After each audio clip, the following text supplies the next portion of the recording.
Le Zoom Echo, Axel de Tarlet, bonjour. Bonjour Bruce. Escalade dans la guerre commerciale entre Bruxelles et Pékin. La Chine s'en prend maintenant au secteur de la chimie européenne. C'est une mesure de représailles après la taxe sur les panneaux solaires chinois. Exactement, on assiste à une partie de ping-pong. Alors c'est vrai, ce sont les Européens qui ont commencé avec cette taxe à 47% sur les panneaux solaires fabriqués en Chine. Du coup, rétorsion, Pékin s'en est pris d'abord aux tubes sans soudure fabriqués en Europe.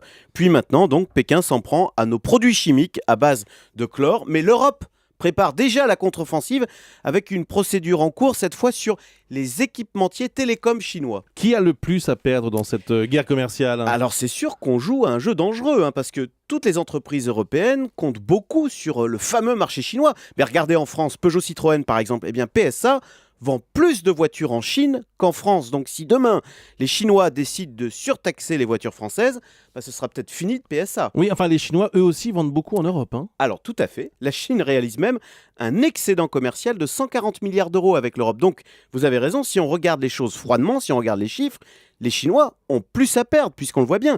Cette relation commerciale entre l'Europe et la Chine est déséquilibrée en faveur, au profit de la Chine. Oui, mais avant de savoir qui peut gagner cette guerre, est-ce qu'on ne devrait pas plutôt se demander si cette guerre est bien raisonnable, en pleine récession ? Est-ce que c'est le moment de se lancer comme ça dans un conflit commercial contre la Chine ? Oui, Bruce, on a raison, il faut réagir. Les Chinois soutiennent abusivement leur industrie. Et c'est dans leur gène d'ailleurs. En Chine, on pratique un capitalisme d'État.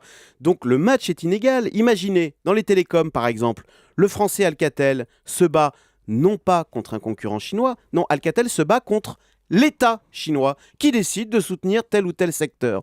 Donc si on ne fait rien, Alcatel finira par disparaître, comme ont disparu d'ailleurs tous les fabricants européens de panneaux solaires. Donc oui, l'Europe a raison de réagir, sinon c'est fini. On se couche et on demande aux Chinois quels sont les secteurs où on a encore le droit de vouloir être présent. Carton jaune.